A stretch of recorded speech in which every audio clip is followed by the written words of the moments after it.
realized that when I made my cup. Hi. Okay, now I have to wait Are we for live? Here.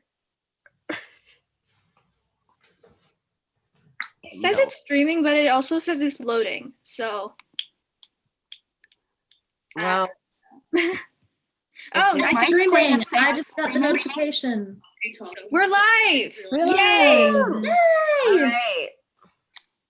All right, so we're gonna go down the cast list to introduce ourselves first. And can somebody else be in charge of?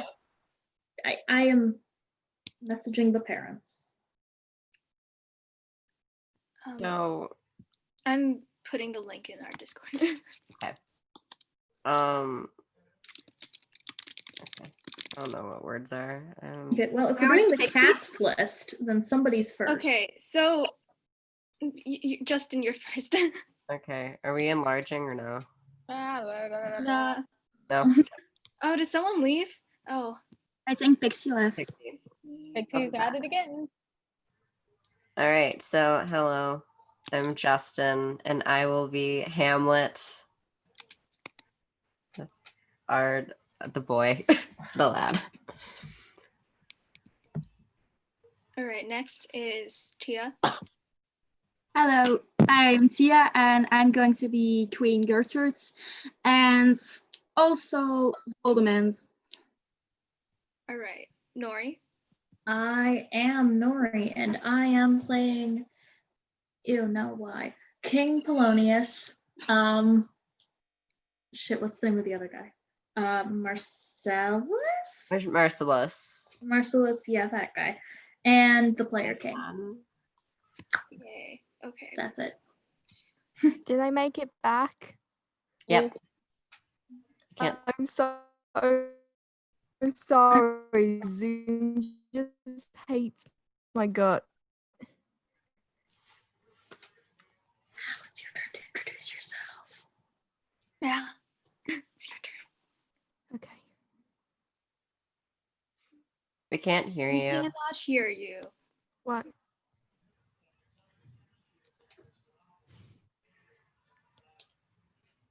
Nope, I can't hear you. I can see that you're not muted, but I can't hear you.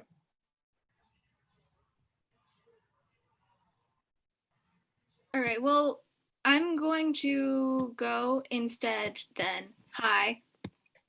I am playing Polonius and also Guildenstern, and I'm But Emma. who are you? I'm Emma. Who is next? Horatio. Oh shoot. Hello, I am Shelby, and I'm playing Horatio, aka Hamlet's Impulse Control.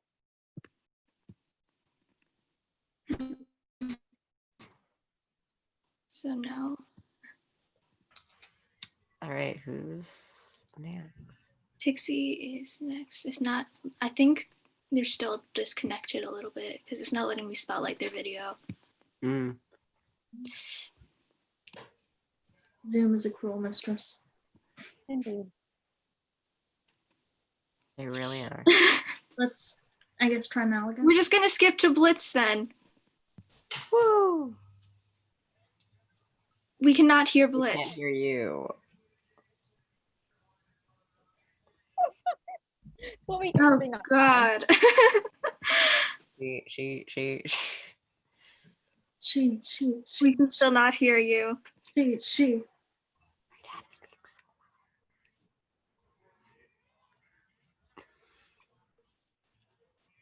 loud. This is a great start.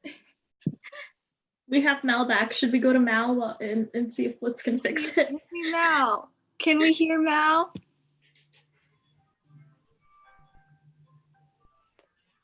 Nope. We cannot hear Mal. Not hear Mal. I hear a phone call. Great. That was my dad. Hi, Thanks, Zoom. You're so kind to us. This is not the Scottish play. We should not be cursed. Pixie is here. Did anyone say the M word? Did anyone say the M word? I try not to. I'm connected to my mobile hotspot. This is the level we're at because. And you're here. You work. You're here and you work. Introduce yourself. Who are you? Oh God, I'm scared. Hello, I'm Pixie. You've not seen me before because I'm scary. I am playing the ghost and player queen. You have the best aesthetic ever. You. And it makes me happy I inside. love it. Okay. Yeah. Sorry, you got fairy lights in the skull. It's all good. Okay, so we just have Mal and Blitz, who we can't hear, and oh, and Inara. Inara, Who? When you Okay. forget Honora. how could Inara's at the bottom. Okay. Well, Inara's Hi, I'm Inara. Fighting I my am reading stage directions, the player prologue, and role. I don't want to read his name wrong, but Rosencrantz. Rosencrantz. Rosencrantz. I said it right. Oh, you're my buddy.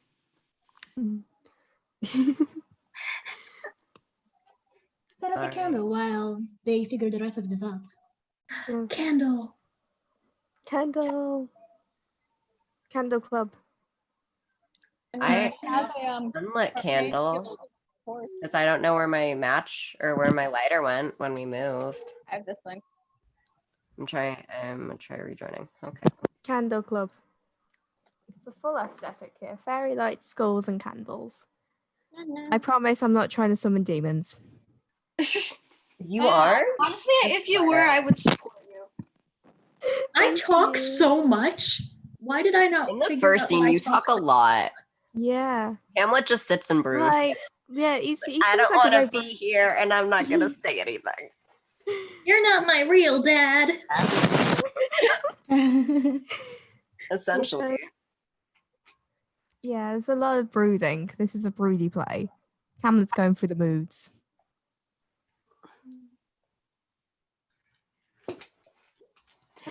Okay. Connection to Mal is returning. Now it's returning. Okay.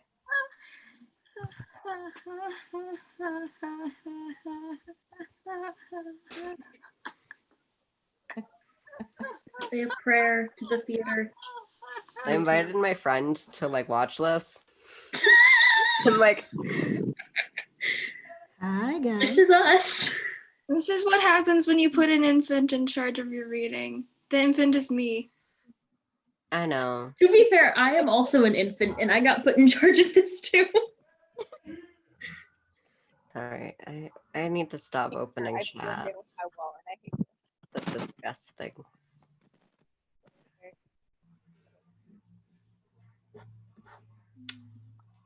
Oh, everybody check that they have Discord on their computer either closed or set to do not disturb.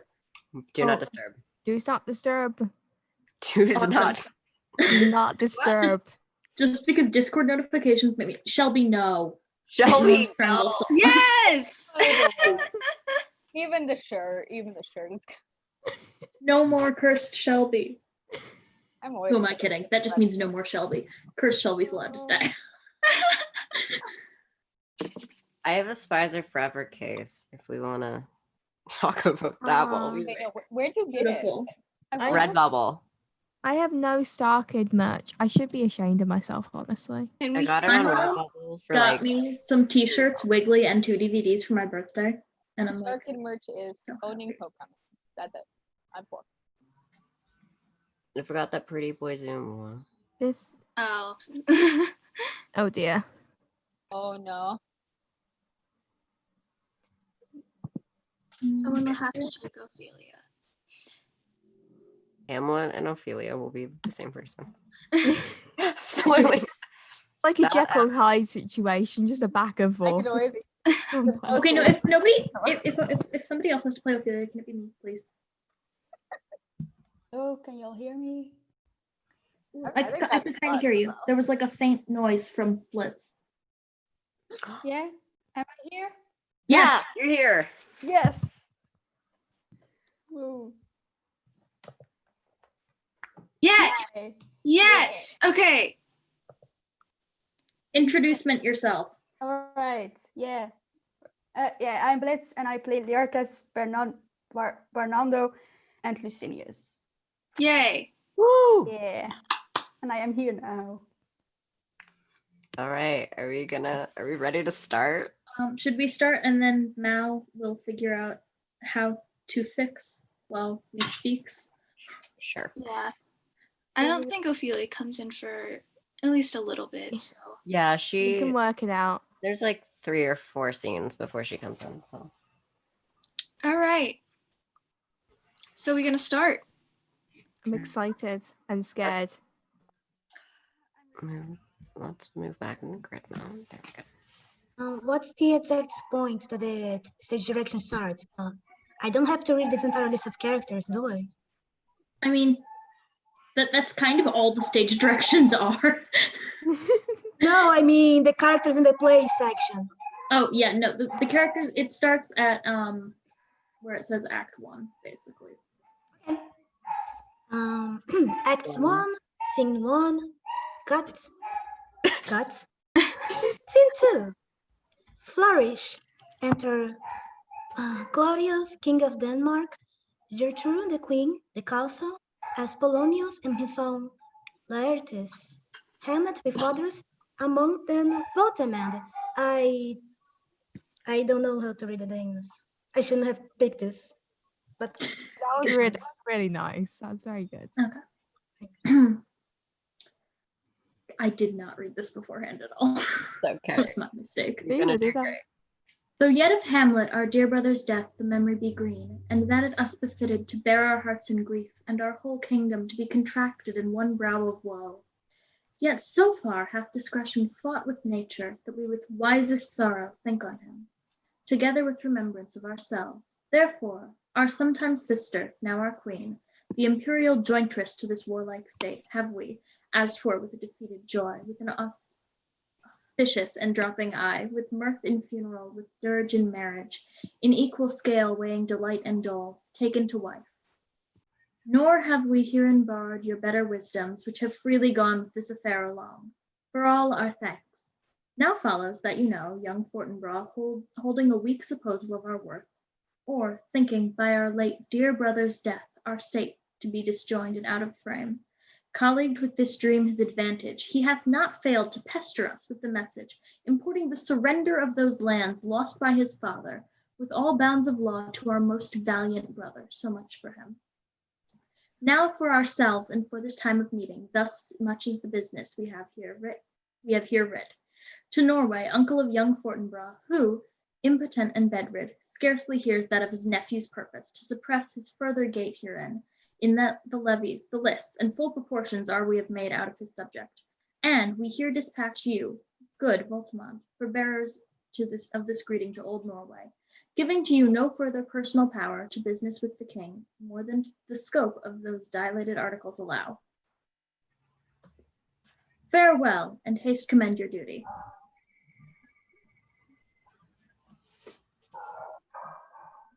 we can't hear you. We can't hear you. No.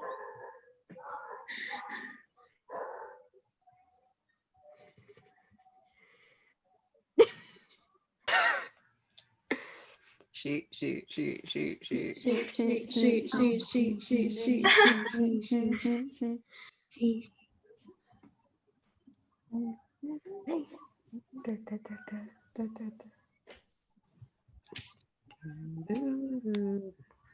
No. Nah.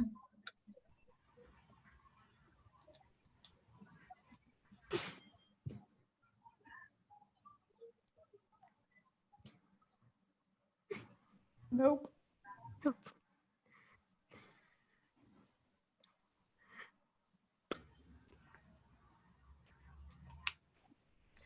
Oh, Okay then.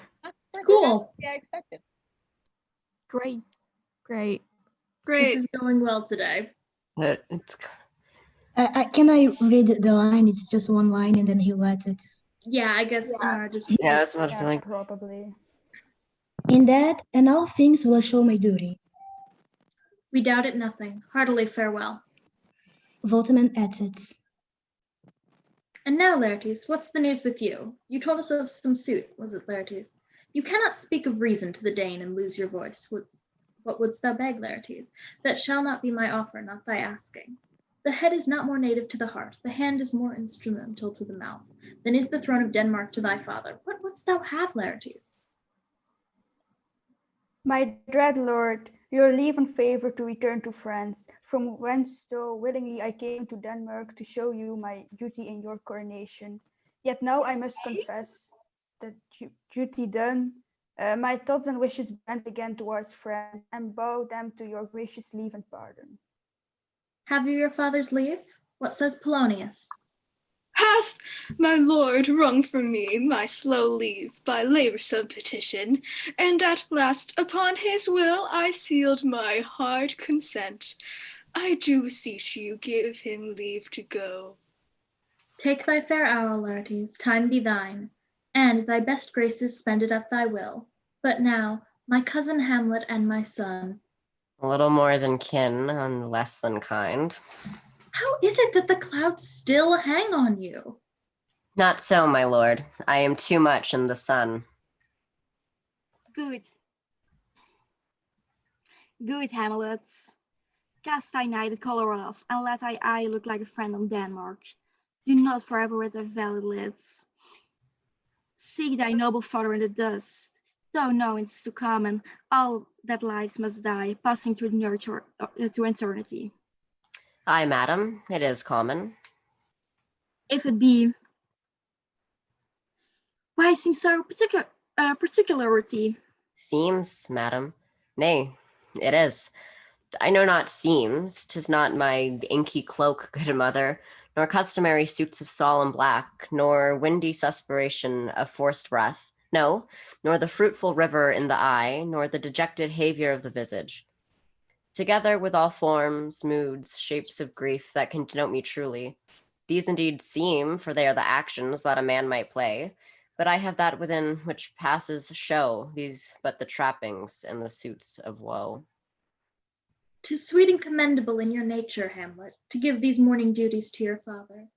But you must know your father lost a father, that father lost his, and the survivor bond and filial obligation for some term to do obsequious sorrow, but to the preserver an obstinate condolement is a course of impious stubbornness. 'Tis unmanly grief. It shows a will most incorrect to heaven, a heart unfortified, a mind impatient, an understanding simple and unschooled. For what we know it must be, and is as common as the most vulgar thing to sense. Why should we, in our peevish opposition, take it to heart? Fie, 'tis a fault to heaven, a fault against the dead, a fault to nature, to reason most absurd, whose common theme is the death of fathers, and who still have cried from the first course till he died today, this must be so. We pray you, throw to earth this unprevailing woe, and think of us as a father, for let the world take note, you are at most obedient to our throne. With no less nobility of love than which the dearest father bears his son, I do impart toward you. For your intent in going back to school in Wittenberg, it is most retrograde to our desire, and we beseech you, bend you remain here in the cheer and comfort of our eye, our chiefest courtier, cousin, and son. Let not thy mother lose her prayers, Hamlet. I pray thee, stay with us. Go not to Wittenberg. I shall in all my best obey you, madam. Why, 'tis a loving and fair reply. Be as ourself in Denmark. Madam, come. This gentle and unforced accord of Hamlet sits smiling in my heart, in grace whereof no jocund health that Denmark drinks today, but the great cannon to the clouds shall tell, and the king's rouse the heaven shall bruit again. Respinking earthly thunder, come away. Flourish, all but Hamlet as it. Oh, that this too sullied flesh would melt, thaw, and resolve itself into a dew. Or that the everlasting had not fixed his cannon against self-slaughter. Oh God, how weary, stale, flat, and unprofitable seems to me all the uses of this world. Fie on it, fie. 'Tis an unweeded garden that grows to seed. Things rank and gross in nature possesses it merely. That it should come to this, but 2 months dead, nay, not so, not 2. So excellent a king that was to this, Hyperion to a satyr, so loving my mother that he might not bedeem the winds of heaven visit her face too roughly. Heaven and earth, must I remember? Why, she would hang on him, as if increase of appetite had grown by what it fed on. And yet, within a month, let me not think on it. Frailty, thy name is woman. A little month, or ere those shoes were old, with which she followed my poor father's body, like Niobe, all tears. Why, even she, oh God, beast that wants discourse of reasons, would have mourned longer, married my uncle, my father's brother, but no more like my father than I to Hercules. Within a month, ere had the salt of most unrighteous tears had left the flushing in her gallant eyes, she married. Ho, most wicked speed, to post with such dexterity to incestuous sheets. It is not, nor I cannot come to good, but break my heart, for I must hold my tongue. Enter Horatio, Marcellus, and Bernardo. We can't hear you.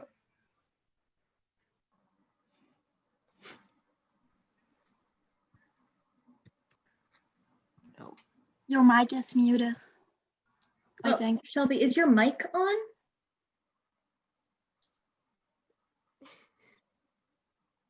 Zoom, please stop. Hello. Is it working? Yeah. It's my earbud mic for some reason. Okay. Take a shot every time someone's mic disconnects. Hail to your lordship. I am glad to see you well, Horatio. Or do I forget myself? The same, my lord, and your poor servant ever. Sir, my good friend, I'll change that name with you. And what make you from Wittenberg, Horatio? Marcellus? My good lord. I'm very glad to see you. Good even, sir. But what in faith make you from Wittenberg? A true in disposition, good my lord. I would not hear your enemy say so, nor shall you do my heart that violence to make it truster of your own report against yourself. I know that you are no truant, but what is your affair in Elsinore? Will teach you to drink deep ere you depart. My lord, I came to see your father's funeral. I prithee, do not mock me, fellow student. I think it was to see my mother's wedding. Indeed, my lord, it followed hot upon. Thrift, Horatio. The funeral baked meats did coldly furnish forth the marriage tables. But I had met my dearest foe in heaven, or ever I had seen that day, Horatio. My father. Methinks I see my father. Where, my lord? In my mind's eye, Horatio. I saw him once. He was a goodly king. He was a man. Take him for all in all. I shall not look upon his like again. My lord, I think I saw him yesternight. Saw who? My lord, the king, your father. The king, my father.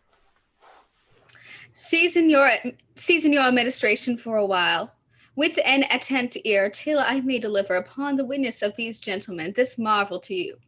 For God's love, let me hear.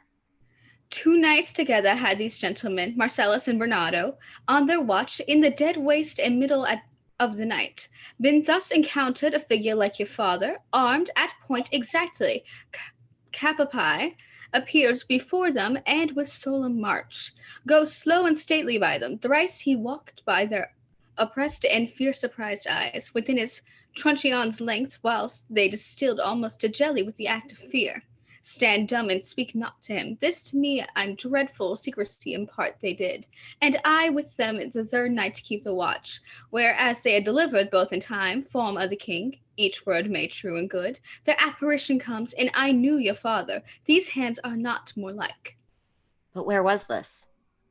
My lord, upon the platform where we watch. Did you not speak to it?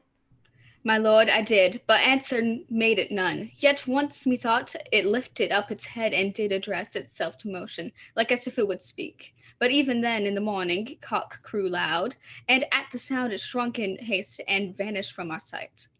'Tis very strange. As I do live, my honored lord, 'tis true, and we did think it writ down in our duty to let you know of it. Indeed, sirs. But this troubles me. Hold you the watch tonight? We do, my lord. Oh, my lord. Armed, say you? Armed, my lord. From top to toe?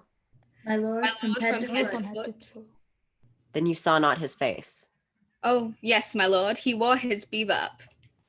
What? Looked he frowningly? A countenance more in sorrow than in anger. Pale or red? Nay, very pale. And fixed his eyes upon you. Most constantly. I would I had been there. It would have much amazed you. Very like. Stayed it long? While one with moderate haste might tell 100. Longer, longer. Not when I saw it. His beard was grizzled, no? It was as I had seen it in his life, a sable silver. I will watch tonight. Perchance 'twill walk again. I warrant it will. If it assume my noble father's person, I'll speak to it, though hell itself should gape and bid me hold my peace. I pray you all, if you had hitherto concealed this sight, let it be tenable in your silence still, and whatsoever else shall hap tonight, give it an understanding but no tongue, I will requite your loves. So fare you well, upon the platform, twixt 11 and 12, I'll visit you. Our duty to you, duty to your your lord. honor. Your honor. Your loves as mine to you. Farewell. All but Hamlet has it. My father's spirit in arms. All is not well. I doubt some foul play. Would the night were come. Till then, sit still, my soul. Foul deeds will rise, though all the earth overwhelm them, to men's eyes. He adds it. Scene 3. Enter Laertes and Ophelia, his sister. My necessities are embarked. Farewell. And sister, as the winds give benefit, and convey as assistant, do not sleep, but let me hear from you. Do you doubt that? For Hamlet and the trifling of his favor, hold it a fashion and a toy in blood, a violent in the youth of primy nature, forward, not permanent, sweet, not lasting, the perfume and suppliance of a minute, no more. No more, but so. Think it no more. For nature crescent does not grow alone, in truth and bulk, but, as this temple waxes, the inward surface of the mind and soul grows wide withal. Perhaps he loves you now, and now no soil nor cattle does besmirch the virtue of his will, but you must fear. His greatness weighted, his will is not his own, for he himself is subject to his birth. He may not, as unvalued persons do, carve for himself, for on his choices depend the safety and the health of this whole state, and therefore must his choice be circumscribed unto the voice and yielding of that body whereof he is the lead. Then, if he says he loves you, it fits your wisdom so far to believe it, as he in his particular act and place may give his saying deed, which is no further than the main voice of Denmark goes withal. Then weigh what loss your honor may sustain, if with too credent ear you list his songs, or lose your heart or your chaste treasure open to his unmastered importunity. Fear it, Ophelia, fear it, my dear sister, and keep you in the rear of your affections, out of the shot and danger of desire. The cherished maid is prodigal enough. If she unmasks her beauty to the moon, virtue itself escapes not calumnious strokes. The canker galls the infants of the spring too often before their buttons be disclosed, and in the morn and liquid dew of youth, contagious blasphements are most imminent. Be wary then. Best safety lies in fear. Youth to itself rebels, though none else near. I shall the effect of this good lesson keep as watchman to my heart. But, good my brother, do not, as some ungracious pastors do, show me the steep and thorny way to heaven, whiles, like a puffed and reckless libertine, himself the primrose path of dalliance treads, and recks not his own raid. Oh, fear me not. Enter Polonius. I stayed too long, but here my father comes, a double blessing and a double grace. Occasion smiles upon a second leave. Yet here, Laertes, aboard, aboard, for shame!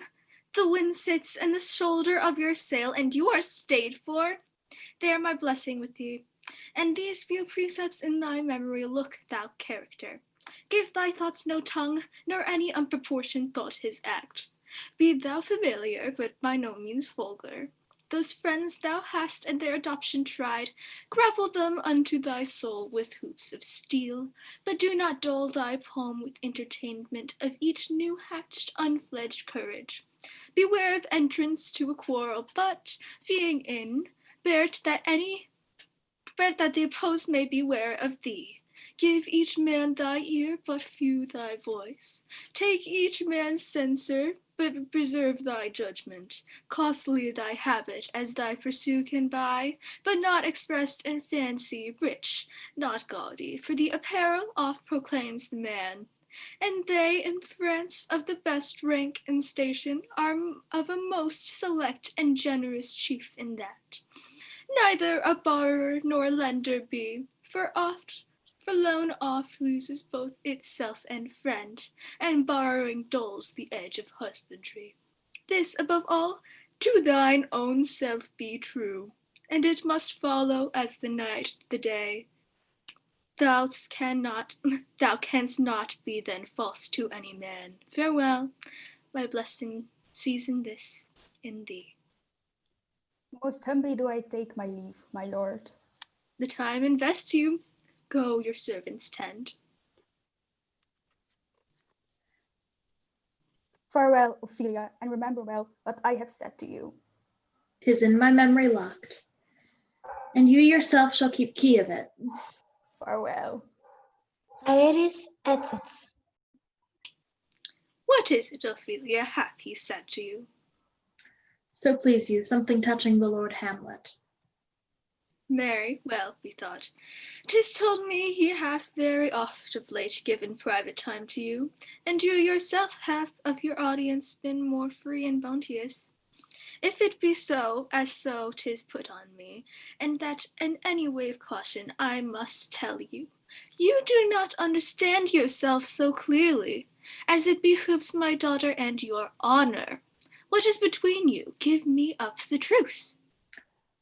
He hath, my lord, of late made many tenders of his affection to me. Affection? Ha! You speak like a green girl unsifted in such perilous circumstance. Do you believe his tenders, as you call them? I do not know, my lord, but I should think. Mary, I will teach you. Think yourself a baby, that you would have taken these tenders for true pay, which are not sterling. Tender yourself more dearly, or, not to crack the wind of the poor phrase, ruining it thus, that you'll tender me a fool. My lord, he hath importuned me with love in honorable fashion. Ah, fashion you may call it. Go to, go to. And hath given countenance to his speech, my lord, with almost all the holy vows of heaven. Ah, springs to catch woodcocks. I do know when the flood burns how prodigal the soul leads the tongue to vows. These blazes, daughter, give more light than heat, extinct in both, even in their promise as it is a making. You must not take for fire. From this time be something scanter of your maiden presence. Set your entreatments at a higher rate than a command to parley. For Lord Hamlet believes so much in him that he is young, and with a large tether may he walk than may be given to you. In Ophelia, do not believe his vows, for they are brokers, not of that dye which their vestments show, but mere importations of unholy suits, breathing like sanctified and pious bawds, the better to beguile. This is for all I would not, in plain terms, from this time forth, have you so slender any moment leisure as to give words or talk with the Lord Hamlet. Look to it, I charge you. Comb your ways. I shall obey, my lord. They exit. Scene 4. Enter Hamlet, Horatio, and Marcellus. The air bites shrewdly. It is very cold. It is a nipping and an eager air. What hour now? I think it lacks of 12. Who's merciless? Now it is struck. Indeed, I heard it not. It then draws near the season, wherein the spirit held is wont to walk. A flourish of trumpets and 2 pieces goes off. What does this mean, my lord? The king doth wake tonight, and takes his rouse, keeps wassail, and the swaggering upspring reels, and, as he drains his draughts of Rhenish down, the kendrum and trumpet thus bray out the triumph of his pledge. Is it a custom? Aye, marry, is it? Jesus Christ. But to my mind, though I am native here, and to the manor born, it is a custom more honored in the breach than the observance. This heavy-headed revel east and west makes us trudest, oh my god, and tax of other nations. They club us drunkards and Swinish phrase while our addition. And, indeed, it takes from our achievements, though performed at height, the pith and marrow of our tribute. So oft it chances in particular men, that for some vicious mole of nature in them, as in their birth, wherein they are not guilty, since nature cannot choose his origin, by the overgrowth of some complexion, oft breaking down the pales and forts of reason, or by some habit that too much overleans the form of plausive manners, that these men, carrying, I say, the stamp of one defect, being nature's livery, or fortune's star, his virtues else, be they as pure as grace, as infinite as man may undergo, shall in the general sense take corruption from that particular faults. The dram of evil doth all the noble substance of a doubt to his own scandal. Enter Ghost. Look, my lord, it comes. Angels and ministers of grace, defend us. Be thou a spirit of health or goblin damned. Bring with thee airs from heaven and blasts from hell. Be thy intents wicked or charitable, thou comest in such a questionable shape that I shall speak to thee. I'll call thee Hamlet, king, father, royal Dane. Oh, answer me. Let me not burst in ignorance, but tell me why thy canonized bones here said in death have burst their cerements, why the sepulchre wherein we saw thee quietly interred hath opt his ponderous and marble jaws to cast thee up again. What may this mean, that thou, dead corse, again in complete steel, revisits thus the glimpses of the moon, making night hideous, and we fools of nature so horridly to shake our disposition with thoughts beyond the reaches of our souls? Say, why is this? Wherefore? What should we do? Ghost beckons. It beckons you to go away with it, as if some important did desire to you alone. Look with what courteous action it waves you to a more removed ground. But do not go with it. No, by no means. I will not speak. It will not speak. Then I will follow it. Do not, my lord. Why? What should be the fear? I do not set my life at pin's fee. And for my soul, what can it do to that, being a thing immortal as itself? It waves me forth again. I'll follow it. What if it tempt you toward the flood, my lord, or to the dreadful summit of the cliff, that beetles o'er his base into the sea, and there assume some other horrible form, which might deprive your sovereignty of reason, and draw you into madness? Think of it. The very place puts toys of desperation within more motive into every brain, that looks so many fathoms to the sea, and hears its roars beneath. It waves me still. Go on, I'll follow thee. Shall not go, my lord. Hold off your back, hands. Hamlet. Hold off your hands. Be ruled, you shall not go. My fate cries out and makes each petty archer in this body as hardy as the Neiman lion's nerves. Still I am called. Unhand me, gentlemen. By heaven, I'll make a ghost of him that lets me. I say away. Go on, I'll follow thee. Ghost and Hamlet exit. He waxes desperate within imagination. Let's follow. 'Tis not fit thus to obey him. Have after, to what issue will this come? Something is rotten in the state of Denmark. Heaven will direct it. Nay, let's follow him. They exit. Scene 5. Enter Ghost and Hamlet. Whither wilt thou lead me? Speak, I'll go no further. Mark me. I will. My hour is almost come, when at your sulphurous and tormenting flames must render up myself. Alas, poor ghost. Pity me not, but lend thy serious hearing to what I shall unfold. Speak, I am bound to hear. So art thou to revenge when thou shalt hear. What?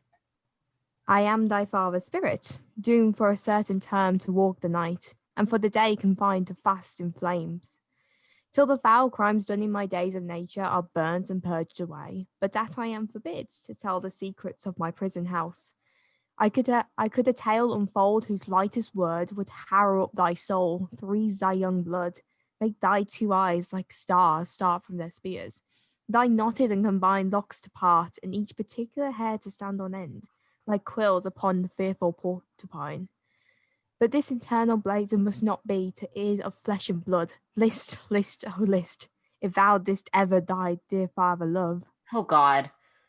Revenge is foul and most unnatural murder. Murder? Murder most foul, as in the best it is, but this most foul, strange, and unnatural. Haste me to know it, that I, with wings as swift as meditation or the thoughts of love, may sweep to my revenge. I find thee apt, and duller shouldst thou be than the fat weed, that roots itself in ease of Lethe Wharf. Wouldst thou not stir in this? Now, Hamlet here. 'Tis given out that sleeping in my orchard a serpent stung me, so the whole ear of Denmark is by a forged process of my death, rankly abused. But know thou, noble youth, the serpent that did sting thy father's life now wears his crown. Oh, my prophetic soul, my uncle? Ay, that incestuous, that adulterate beast, with witchcraft of his wits, with traitorous gifts, O wicked wits and gifts, that have the power so to seduce one to his shameful lust, the will of my most seeming virtuous queen. O Hamlet, what a falling off was there! From me, whose love was that of dignity, they went hand in hand even with the vow I made to her in marriage into decline, upon a wretch whose natural gifts were poor to those of mine. But virtue, as it never will be moved, though lewdness caught in its shape of heaven, so lust though to a radiant angel linked, will sate itself in the celestial bed and prey on garbage. But soft, methinks, I scent the morning air, brief let me be, sleeping within my orchard. My custom always of the afternoon, upon my secure hour thy uncle stole, with juice curse Habona in a vial, and in porches of my ears did pour that leprous distilment, whose effect holds such an enmity in the blood of man, that swift as quicksilver it courses through the natural gates and alleys of the body, and with a sudden vigour it doth possess and curd like eager droppings into milk, the thin and wholesome blood. So did it mine, and a most instant tetter barked about, most laser-like with vile and loathsome crust, all my smooth body. Thus was I, sleeping by a brother's hand, of life, of crown, of queen at once dispatched, cut off even in the blossoms of my sin, unhuzzled, disappointed, unanaled, no reckoning made, but sent to my account with all the imperfections of my head. Oh, horrible, horrible, most horrible!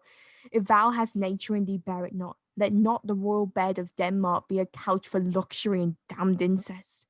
But howsomever thou pursues this act, taint not thy mind, not let thy soul contrive against thy mother art. Leave her to heaven and to those thorns that in her bosom lodge, to prick and sting her. There thee well at once. The glowworm shows the matin to be near, and gins to pale his unfectual fire. Adieu, adieu. Remember me. Yet it's Oh, all you host of heaven, oh earth, what else? And shall I couple hell? Oh, fie, hold my heart. And you, my sinews grow not instant old, but bear me stifely up. Remember thee? Hie thou poor ghost, while memory holds a seat in this distracted globe. Remember thee? Ye, from the table of my memory, I'll wipe away all trivial fond records, all saws of books, all forms, all pressures past, that youth and observation copied there, and thy commandment all alone shall live, unmixed, live within the book and volume of my brain, unmixed with baser matter. Yes, by heaven, a most pernicious woman, O villain, villain, smiling, damned villain. My tables meted as I set it down, that one may smile and be a villain. At least I am sure it may be so in Denmark. He writes, So, uncle, there you are. Now to my word. It is adieu, remember me. I have sworn it. enter Horatius and Marcellus. My lord, my lord. Lord Hamlet, Heaven secure him. So be it. illy ho ho, my lord. Hillo ho ho, boy. Come, bird, come. How is't, my noble lord? What news, my lord? Oh, wonderful. Good, my lord. Tell it. No, you will reveal it. Know I, my lord, by heaven. Nor I, my lord. How say you then? What heart of man once think it? But you'll be secret. Aye, by heaven, By my heaven, lord. my lord. There's never a villain dwelling in all Denmark, but he's an errant knave. There needs no ghost, my lord, comes from the grave to tell us this. Why, right, you are in the right. And so, without more circumstance at all, I hold it fit that we shake hands and part. You, as your business, shall desire, and desire shall point you, for every man hath business and desire such as it is, and for my own poor part, I will go pray. These are but wild and whirling words, my lord. I'm sorry if they offend you. Heartily, yes, Faith, heartily. There's no offense, my lord. Yes, by St. Patrick, but there is, Horatio, and so much offense too. Touching this vision here, it is an honest ghost, let me tell you. For your desire to know what it is between us, overmaster it as you may. And now, good friends, as you are friends, scholars, and soldiers, give me one poor request. What's it, my lord? We will. Never make known what you have seen tonight. My lord, We will not. Nay, but swear it. In faith, my lord, not I. Nor I, my lord, in faith. Upon my sword. We have sworn, my lord, already. Indeed, upon my sword, indeed. The ghost is cries under the stage.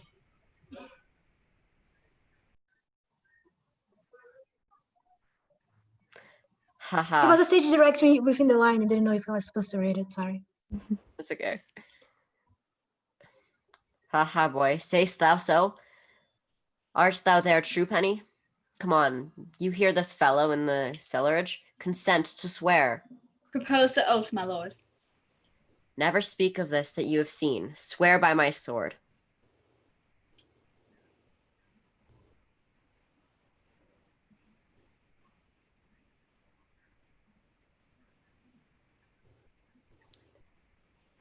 Ghosts. Oh God, I did not realize. I've lost where I was. Okay, let me look. We're on page 18. Okay, thank Like you. the end of page 18. It jumped, and I was trying to find my way back. Of course it did. Everything's going wrong. We're just cursed. Okay. Here we go. Right. Okay. Swear. Hic et ubique. Then we'll shift our ground. Come hither, gentlemen, and lay your hands again upon my sword. Swear by my sword. Never speak to it that you have heard. Swear by his sword. Well said, old mole. Canst thou with earth so fast? A worthy pioneer. Once more remove, good friends. Oh, day and night, but this wonder is strange. And therefore, as a stranger, give it welcome. There are more things in heaven and earth, Horatio, than are dreamt in your philosophy. But come, here as before never, so help you mercy. How strange or odd similar I bear myself. Has perchance hereafter shall think meet to put an antic disposition on. that you, such time seeing me, never shall, with arms uncubered thus, or his head shake, or by pronouncing some doubtful phrase, as well, we know, or we could, and if we would, or if we list to speak, or there might be an if they might, or such ambiguous giving out to note that you know aught of me, this do swear, by grace and mercy at your most need help you. Swear. Rest, prebuted spirit. Still, gentlemen, with all my love I do commend me to you, and what so poor a man as Hamlet is, may to do it express his love and friending to you. God willing shall not lack. Let us go in together, still your fingers on your lips, I pray. The time is out of joint. O cursed spite that ever I was born to set it right. Nay, come, let's go together. They exit. End of Act 1. Act 2, Scene 1. Enter old Polonius and enter Ophelia. How now, Ophelia? What's the matter? Oh, my lord, I have been so affrighted. With what in the name of God? My lord, as I was sewing in my closet, Lord Hamlet, with his doublet all embraced, no hat upon his head, his stockings fouled, ungartered and down giving to his ankle, pale as his shirt, his knees knocking each other, and with a look so piteous and purpose as if he had been loosened out of hell, to speak of horrors, he comes before me. Mad for thy love? My lord, I do not know, but truly I fear it. What said he? He took me by the wrist and held me hard. Then goes he to the length of all his arm, and with his other hand thus o'er his brow, he falls to such a perusal of my face as he would draw it. Long stayed he so, at last, with a little shaking of mine arm, and thrice his head thus waving up and down, he raised a sigh so piteous and profound, as it did seem to shatter all his bulk and end his being. That done, he lets me go, and with his head over his shoulder turned, he seems to find his way without his eyes, for out of doors he went without their helps, and to the last bended their light on me. Come, go with me. I will go seek the king. This is the very ecstasy of love, whose violent property fordoes itself, and leads the will to desperate undertakings, as oft as any passions under heaven that does afflict our natures. I'm sorry. What, hath you given him any hard words of late? No, my lord, but as you did command, I did repel his letters and denied his access to me. That hath make him mad. I am sorry that with better heed and judgment I had not courted him. I fear he did but trifle and meant to rack thee, but beshrew my jealousy. By heavens, it is as proper to our age to cast beyond ourselves in our opinions, as it is common for the younger sort to lack discretion. Come, we go to the king. This must be known, which, being kept close, might move more grief to hide than hate to utter love. Come.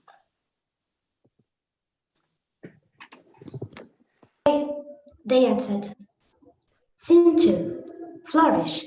Enter King and Queen, Rosencrantz and Guildenstern, in attendance. Welcome, dear Rosencrantz and Guildenstern.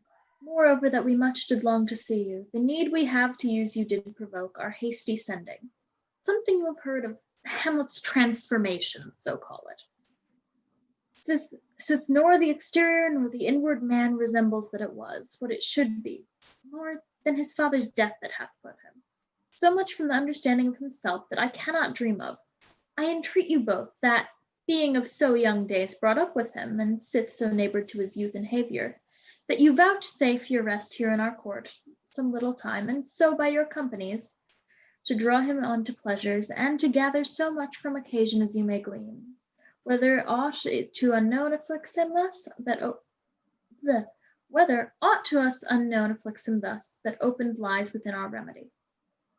Good gentleman, he had much thought of you, and sure I am to man there is not living to whom more dresses. If it will please you to show us so much gentry and goodwill as to expend your time with us a while, for the supply and profit of our hope, your visitation shall receive such thanks as fits a king's remembrance. Both your majesties might be the sovereign power you have of us, but your dread pleasures more into command than to entreaty. But we both obey, and here give ourselves up in the full bent to lay our service freely at your feet, to be commanded. Thanks, Rosencrantz and gentle Guildenstern. Thanks, Guildenstern and gentle Rosencrantz, and I beseech you instantly to visit my too much changed son. Go, some of you, and bring these gentlemen where Hamlet is. Heavens make our presence and our practices pleasant and helpful to him. Amen. Rosencrantz and Guildenstern exit with some attendants. Enter Polonius. Ah! The ambassadors from Norway, my good lord, are joyfully returned. Thou still hast been the father of good news. Have I, my lord? I assure my good liege I hold duty as I hold my soul, both to God and to my gracious king, and I do think, or else this brain of mine hunts not the trail of policy so sure as it hath used to do, that I have found the very cause of Hamlet's lunacy. Oh, speak of that I do long to hear. Give first admittance to the ambassadors. My news shall be the fruit to that great feast. Thyself do grace to them and bring them in. Polonius exits. He tells me, my dear Gertrude, he hath found the head and source of all your son's distemper. I doubt it. It is no other but Maine. His father's dead, and our nasty marriage. Well, we shall sift him. Enter Ambassador Voltimand with Polonius. Welcome, my good friends. Say, Voltimand, what from our dear brother Norway? Most fair return of greeting and desire. Upon her first, he sent her to suppress his nephew's levies, which to him appeared to be a preparation against the Pollock. But, by the look into, he truly found it was against your highness, whereas, grief to his sickness, age, and importance, was falsely born in the hands, sent are the rest, on forbidders, which he in brief obeys, receives a rebuke from Norway, and in fine makes vow before his uncle nevermore to give that say of arms against your majesty, whereon old Norway, overcome with joy, gives him 70,000 crowns an annual fee, and his commission to employ these soldiers, so levied as before against Pollock, when an entry reign further shown. Give the paper. That it might please you to give quite pass through your dominions from the enterprise, on such regards of safety and allowance, on therein are set down. It likes us well, and at our more considered time we'll read. Answer and think upon this business. Meantime, we thank you for your well-took labor. Go to your rest. Tonight we'll feast together. Most welcome home. Voltimand exits. This business is well ended, my liege and madam. To expostulate what majesty should be, what duty is what day is day, night night, and time is time were nothing, but to waste night, day, and time. Therefore, since brevity is the soul of wit, and tediousness the limbs and outward flourishes, I will be brief. Your noble son is mad. Mad I call it, for to define true madness, what is it? To be nothing else but mad. But let that go. More matter with less art. Madam, I swear I use no art at all. That he's mad, 'tis true. 'Tis true, 'tis pity, and pity 'tis true. A foolish figure, but farewell it, for I will use no art. Mad let us grant him then, and now remains that we find out the cause of this effect, or rather say, the cause of this defect. For this effect defective comes by cause. Thus it remains, and the remainder thus. Prepend. I have a daughter, she is mine, who, and her duty and obedience, mark, hath given me this. Now gather and surmise. He reads. To the celestial and my son's idol, the most beautified Ophelia. That's an ill phrase, a vile phrase. Beautified is a vile phrase, but you shall hear. In her excellent white bosom, these, etc. Came this from Hamlet to her? Good madam, stay a while, I will be faithful. He reads the letter. Doubt thou the stars are on fire, doubt that the sun doth move, doubt truth to be a liar, but never doubt I love. Oh dear Ophelia, I am ill at these numbers, I have not art to reckon my groans, but that I love thee best, oh most best, believe it. Adieu. Thine evermore most dear lady, whilst this machine is to him, Hamlet. This in obedience hath my daughter shown me, and more above half his solicitings as they fell out by time, by means, and place, all given to mine ear. How hath she received his love? What do you think of me? As of a man faithful and honorable. I would fain prove so. But what might you think when I had seen this hot love on the wing? As I perceived it, I must tell you that before my daughter told me. What might you, or my dear majesty, your queen here, think, if I had played the desk or table book, or given my heart a winking, mute and dumb, or looked upon this love with idle sight? What might you think? No, I went round to work, and my young mistress thus I did bespeak. Lord Hamlet is a prince, out of thy star, this must not be. And then I prescripts gave her that she should lock herself from his resort, admit no messengers, receive no tokens. Which done, she took the fruits of my advice, and he replied, a short tale to make, fell into sadness, then into a fast, thence to a watch, thence to a weakness, thence to a lightness, and by this declension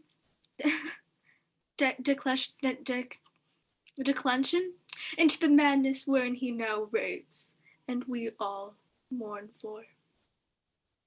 Do you think 'tis this? It may be, very like. Hath there been such a time, I would fain note that I have positively said 'tis so, when it proved otherwise? Not that I know. Take this from this, if this be otherwise. If circumstances leave me, I will find where truth is hid, though it be hid indeed within the center. How may we try it further? You know, sometimes he walks 4 hours together here in the lobby. So he does indeed. At such a time, I'll loose my daughter to him.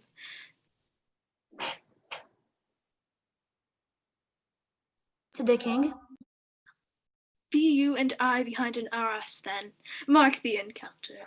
If he love her not, and be not from his reason fallen thereon, let me be no assistant for state, but keep a farm in Carter's. We will try it. Enter Hamlet, reading on a book. But look, her sadly the poor wretch comes reading. Away, I do beseech you both. Away, I'll board him presently. Oh, give me leave. King and queen exit with attendants. How does my good Lord Hamlet? Well, God a mercy. Do you know me, my lord? Excellent well. You are a fishmonger. Not I, my lord. Then I would, you were so honest a man. Honest, my lord? Aye, sir. To be honest, as this world goes, is to be one man picked out of 10,000. That's very true, my lord. For a fun breed of maggots and a dead dog being a good kissing carrion. Have you a daughter? I have, my lord. Let her not walk in the sun. Conception is a blessing, but as your daughter may conceive, friend, look to it. How say you by that? Still harping on my daughter, yet he knew me not at first. He said I was a fishmonger. He is far gone. And truly, in my youth, I suffered much extremity for love.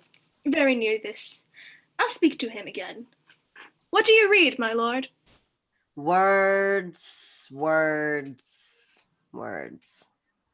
What is the matter, my lord? Between who? I mean, the matter you read, my lord.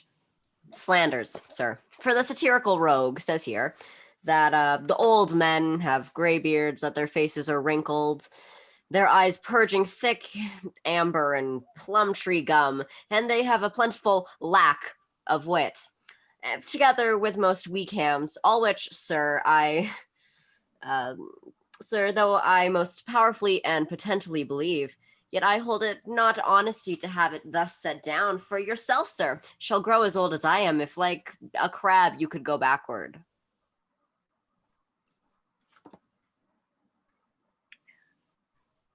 Aside, though this be madness, yet there is method in it. Will you walk out of the air, my lord? Into my grave?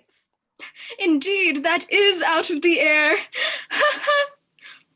How pregnant sometimes his replies are, a happiness that often madness hits on, which reason and sanity could not so prosperously be delivered of.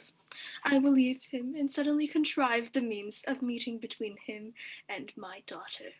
My lord, I will take my leave of you. You cannot, sir, take anything that I will more willingly part withal, except my life, except my life, except my Very life. well, my lord. These tedious old fools.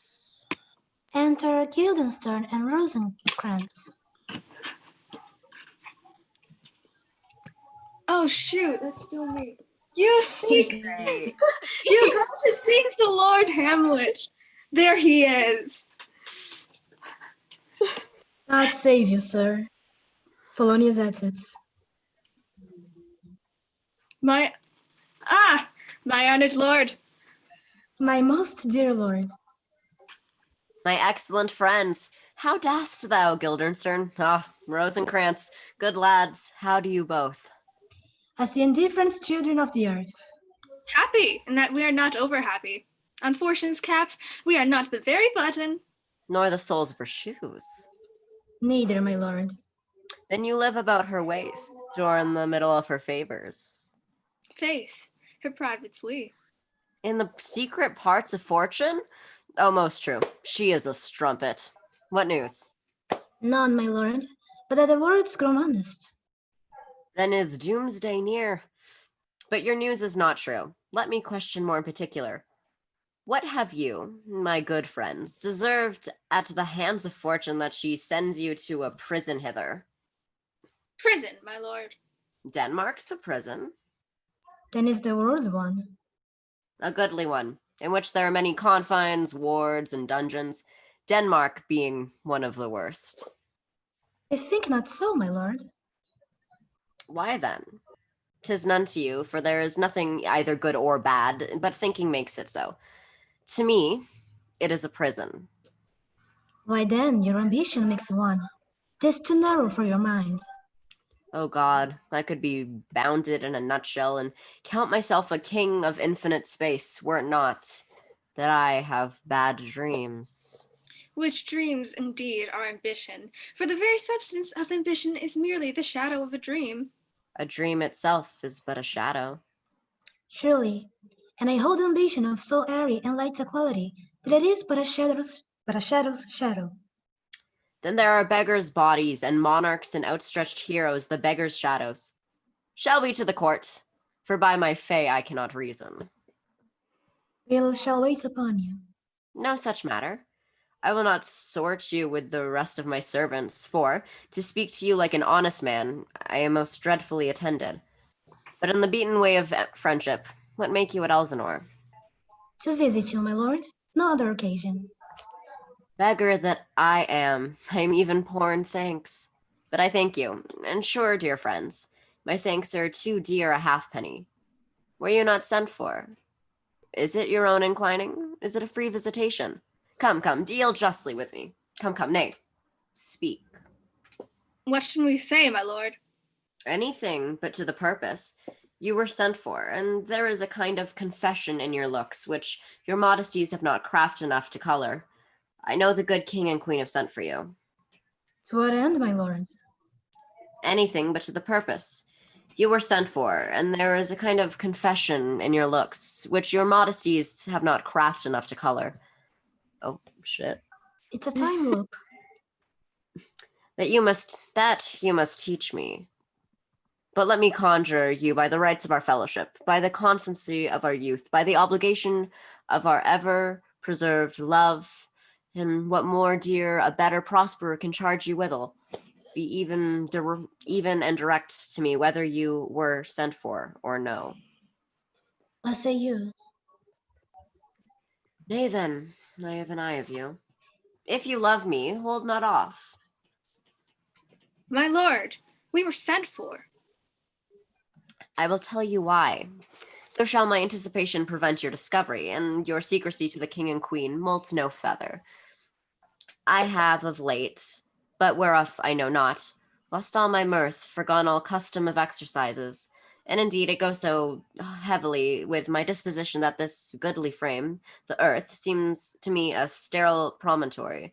For most excellent canopy, the air, look you, this brave o'erhanging firmament, this majestical roof fretted with golden fire, why, it appeareth nothing to me but a foul and pestilent congregation of vapors.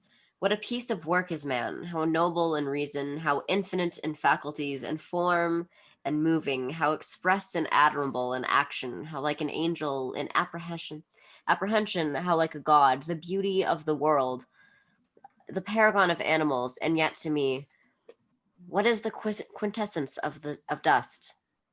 Man delights me not. No, nor woman neither. Though by your smiling you seem to say so. My lord, there is no such stuff in my thoughts. Why did you laugh then when I said man delights me not? To think, my lord, if you delight not in man, what wanton entertainment the players shall receive from you. We quoted them on the way, and hither are they coming to offer his service. He that plays the king shall be welcome. His majesty shall have tribute on me. The adventurous knight shall use his foil and targets. The lover shall not sigh gratis. The humorous man shall end his part in peace. The clown shall make those laugh whose lungs are tickle over the seer. And the lady shall say her mind freely, or the blank verse shall halt it. What players are they? Even those who were wont to take such delight in, the tragedians of the city. How chances they travel. Their residence, both in reputation and profit, was better both ways. I think their inhibition comes by the means of the later innovation. Do they hold the same estimation they did when I was in the city? Are they so followed? No, indeed they are not. How comes it? Did they grow rusty? Nay, their endeavor keeps in the wanted pace. But there is, sir, an area of children, little Iases, that cry out on top of the question and are most tyrannically clad for it. These are now the fashion, and so beradle the common stages, so they call them. The many wearing rapiers are afraid of goose quills, and dare scarce come thither. What, are they children? Who maintains them? How are they escorted? Will they pursue the quality no longer than they can sing?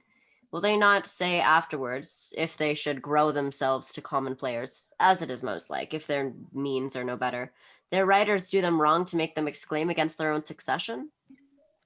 If there has been much to do on both sides, and the nation holds it all seem to turn to controversy. There was for a while no money bid for argument, unless the poet and the player went to cuffs in the question. Is it possible? No, there has been much throwing about of brains. Do the boys carry it away? You just muted yourself. I'm still muted, but there is so much noise outside. That they do, my lord. Hercules and his loads too. It is not very strange, for my uncle is king of Denmark, and those that would make mouths at him while my father lived give 20, 40, 50, 100 ducats apiece for his picture and little. His blood, there is something in this more than natural, if philosophy could find out. A flourish for the players. There are the players. Gentlemen, you are welcome to Elsinore. Come, your hands, come then. The opportunance of welcome is fashion and ceremony. Let me comply with you in this garb, lest my extent to the players, which, I tell you, must show fairly outward, should more appear like entertainment than yours. You are welcome. But my uncle, father, and aunt, mother are deceived.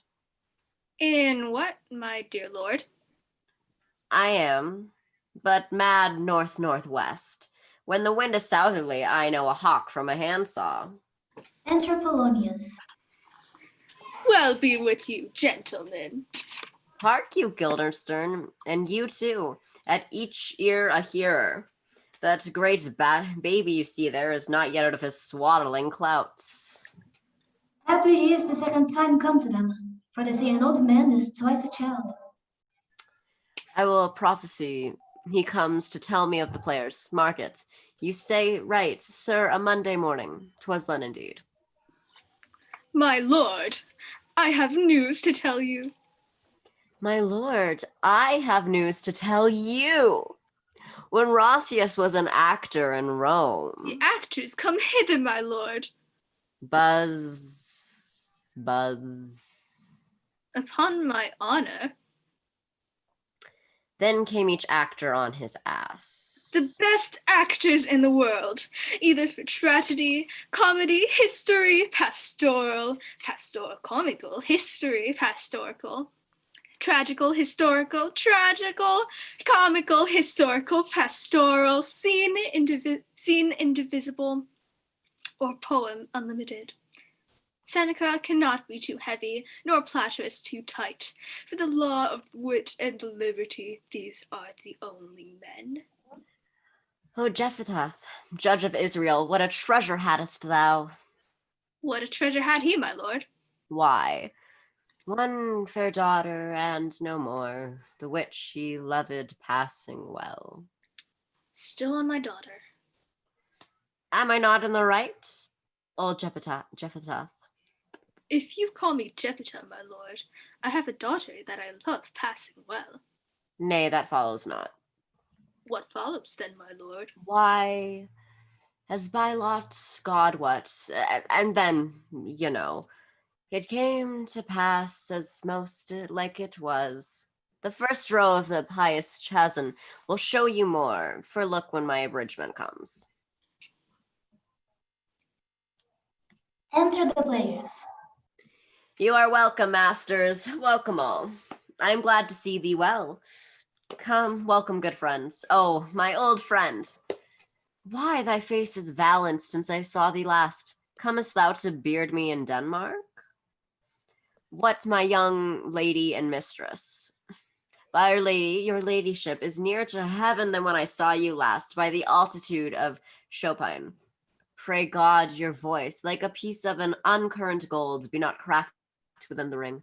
Masters, you are all welcome. We'll even to it, like French falconers, fly at anything we see. We'll have a speech straight. Come give us a taste of your quality. Come, a passionate speech. What speech, my good lord? I heard thee speak me a speech once, but it was never acted, or if it was, not above once. For the play I remember pleased not the million, 'twas cavalry to the general. But it was, as I received it, and others whose judgment in such matters cried on the top of mine, an excellent play, well digested in the scene, set down with as much modesty as cunning. I remember one said there were no sallets in the lines to make the matter savory, nor no the matter in the phrase that might indict the author of affection, but called it an honest method, a wholesome as sweet, and by very much more handsome than fine. One speech in it I chiefly loved, 'twas Aeneas to Dido, and thereabouts of it, especially when he speaks of Priam's slaughter. If it live in your memory, begin at this line. Let me see. The rugged Pyrrhus in the Hycerian beast. 'Tis not so. It begins with Pyrrhus. The rugged Pyrrhus, whose sable arms, black as his purpose, did the knight resemble when he lay couched in the ominous horse, hath now this dread and black complexion smeared with heraldry no more dismal. Head to foot, now he is total gules, horridly tricked with the blood of fathers, mothers, daughters, son, baked and impasted with the parching sweets that lend thy tyrannous and damned light to their lord's murder, roasted in wrath and fire, and thus oversized with cordial gore, with eyes like carbuncles, the hellish Pyrrhus, old Grand Usher Priam seeks. So proceed you. For God, my lord, well spoken, with good accent and good diction, good discretion. And on he fights him, striking to short at Greeks. His antique sword, rebellious to hit his arm, lies where it falls, repugnant to command, unequal matched. Pyrrhus at Priam dries, enraged strikes wide, but with the whiff and wind of his fell sword, to nerved father falls. Then, senseless, Ilium seems to feel his blow. With flaming tops, stoops to his base, and with a hideous crash takes prisoner Pyramus, ear for lo his sword, which was declining on the milky head of referred Priam, seemed I tear to stick. So, as a painted tyrant, Pyrrhus stood and looked, and like a natural to his will and matter did nothing. But, as we often see against some storm, a silence in the heavens, the wreck stands still. The bold wind speechless, and the orb below as hush and dead, and on the dreadful thunder that ran to region. So after Pyrrhus pass, a roast fang sheds anew at work, and never did Cyclops' harms fall on Mars' armor forgot for proof or turn, with less remorse than Pyrrhus' bleeding sword, now falls on Priam. Oath, oath, thou stormed fortune, all you gods and generals, snight, take away her power, break all the spokes and valleys from her wheel, and bow the round nave down the hill of heaven as low as to the fields.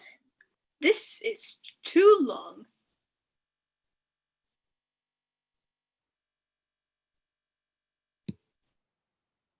I cannot hear you. You gone quiet. Justin, it's you now. Um, You're cursed. Just. I know where my button is on my Oh, phone. there we go. go. I forgot to. Yay. Anyways. It shall to the barbers with your beard. Prithee, say on. He's for a jig or a tale of bawdry, or he sleeps. Say on. Come to Hecuba. But who had seen the mobled queen? The mobile queen? That's good. Mobled Queen is good. Ran barefoot up and down, threatening the flames with bison rum and a cloud upon the head, where late diet stood, and for a rope about the leg, and all seemed lias, a blanket in the warm of fear caught up. Who this had seen with tongue and venom steeped, against fortune's states would treason have pronounced, but if the gods themselves did see her, then when she saw Pyrrhus make malicious sports in mincing with a sword her husband's limbs, the instant burst of clamor that she made, unless things mortal move them not all, would have made Milish the burning eyes of heaven and passions in the gods. Look where he has not turned his color and has tears in his eyes. Prithee, no more. 'Tis well. I'll have thee speak out the rest of this soon. Good my lord, will you see the players well bestowed? Do you hear? Let them be well used, for they're the abstract and brief chronicles of the time after your death. You are better have a bad epitaph than their ill report while you live. My lord, I will use them according to their desert. God's body kinsman, much better. Use every man after his desert, and shall escape whipping? Use them after your own honor and dignity. The less they deserve, the more merit is in your bounty. Take them in. Come, sirs.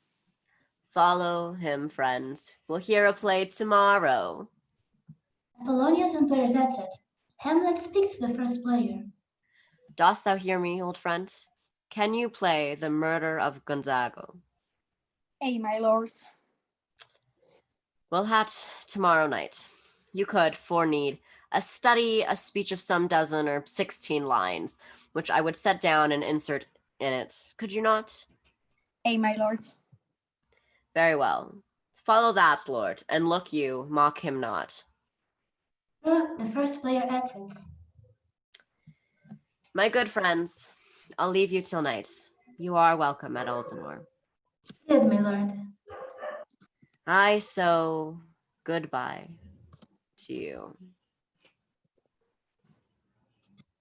Gilded. Rosencrantz and Gilded from exit. Now I am alone. Oh, what a rogue and peasant slave am I. Is it not monstrous that this player here, but in a fiction, in a dream of passion, could force his soul to his own conceit, that from her working all this visage wand, tears in his eyes, distraction in his aspect, a broken voice, and his whole function suiting with forms of his conceit, all for nothing. For Hecuba, what's Hecuba to him, or he to Hecuba? That he should weep for her? What would he do had he the motive and the cue for passion that I have? He would drown the stage with tears and cleave the general ear with horrid speech, make mad the guilty and appall the free, confound the ignorant and amaze indeed the very faculties of eyes and ears. Yet I, a dull and muddy meddled rascal, peak like John a dreams, unpregnant of my cause, and can say nothing, no, not for a king upon whose property and most dear life a damned defeat was made.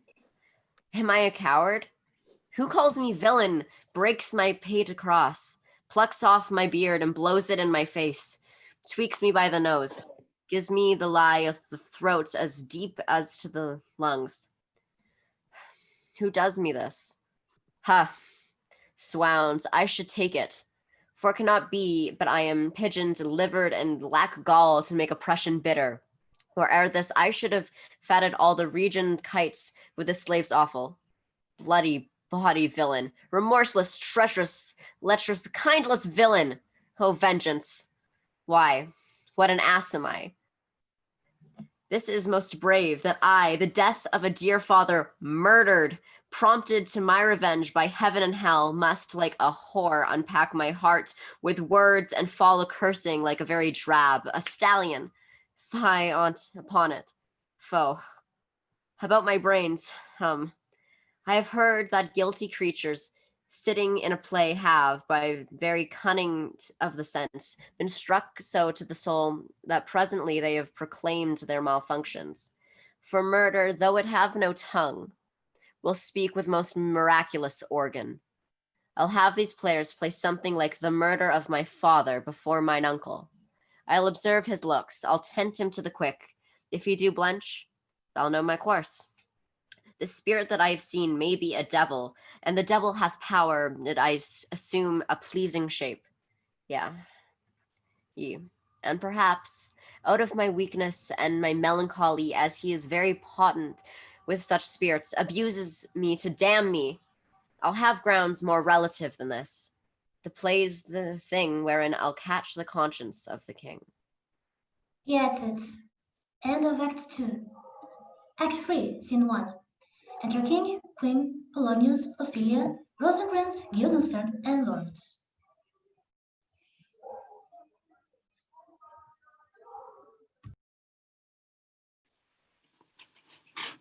You made it. You made it. Good. Thank you. I love this for me. And can you, by no drift of conference, get from him why he puts on this confusion, greeting so harshly all his days of quiet with turbulent and dangerous lunacy? He does confess he feels himself distracted, but from what cause he will by no means speak. Nor do we find him forward to be sounded, but with a crafty madness keeps aloof, when we would bring him unto some confession of his true state. Receive you well. Most like a gentleman. But with much forcing of his disposition. Neither of question, but of our demands, most freeing his reply. Did you essay him to any pastime? Madam, it so fell out that certain players we overrode on the way. Of these we told him, and there did seem in him a kind of joy to hear of it. They are here about the court, and as I think they have already ordered these knights to play before him. 'Tis most true, and he beseeched me to entreat your majesties to hear and see the matter.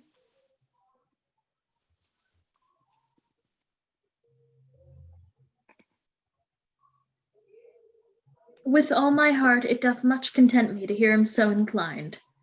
Good gentlemen, give him a further edge and drive his purpose into these delights. We shall, my lord. Rosencrantz and Gunderson, and Lords absent. Sweet Gertrude, leave us too, for we have closely sent for Hamlet hither, and that he, 'twere by accident, may hear affront Ophelia, her father and myself. Ophelia, her father and myself, lawful espials, will so bestow ourselves that, seeking unseen, we may encounter, frankly judge, and gather by him as he has behaved. If to be the affliction of his love, for know that he suffers for. Shall obey you.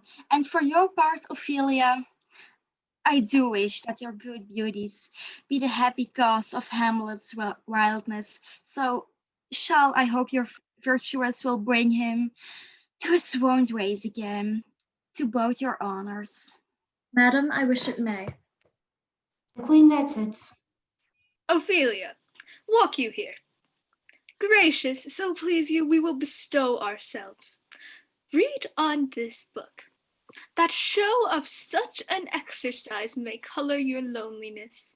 We are oft to blame in this. 'Tis too much proved, that with devotion's visage and pious action, we do sugar o'er the devil himself. Oh, 'tis too true. How smart a lash that speech doth give my conscience. The harlot's cheek beautied with plastering art is not more ugly to the thing that helps it, than is my deed to my most painted word. Oh, heavy burden. I hear him coming. Let's withdraw, my lord. They withdraw. Enter Hamlet.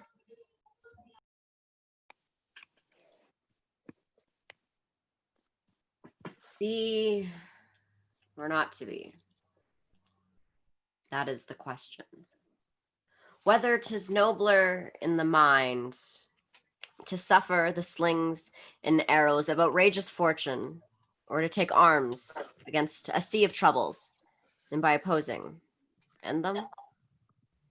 To die, to sleep, no more.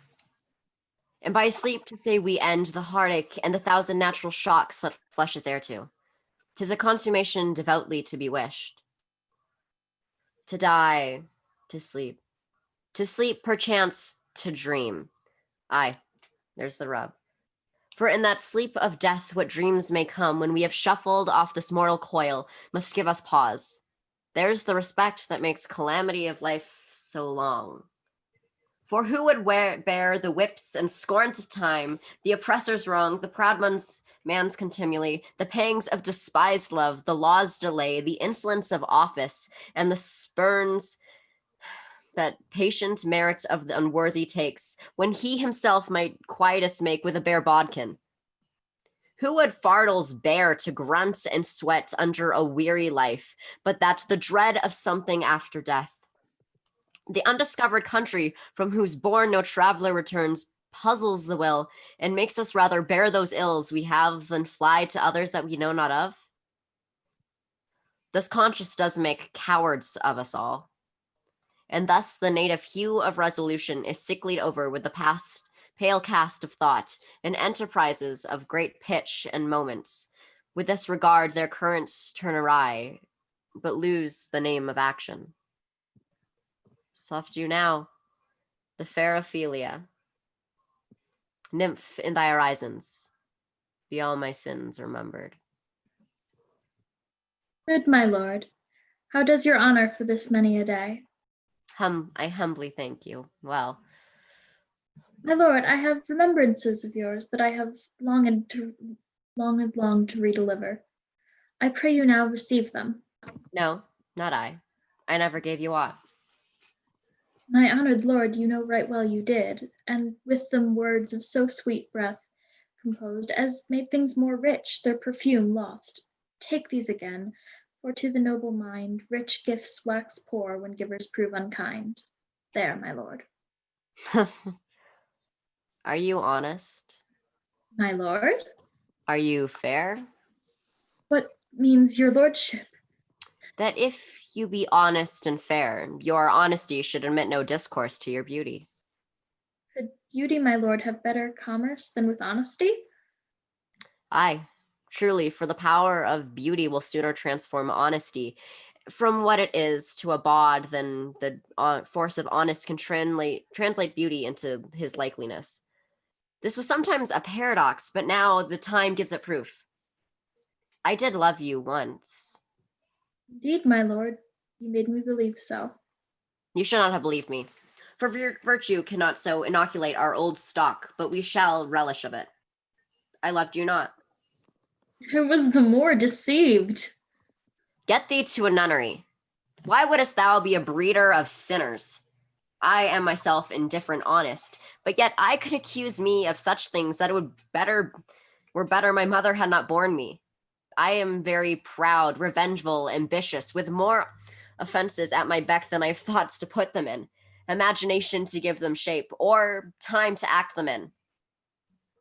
What should such fellows as I do crawling between earth and heaven? We are errant knaves all. Believe none of us. Go thy ways to a nunnery. Where is your father?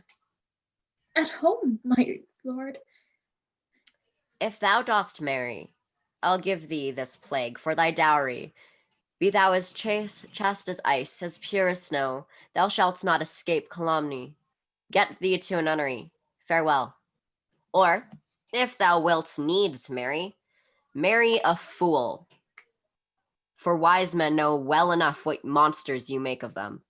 Get thee to nunnery. Go, and quickly too. Farewell.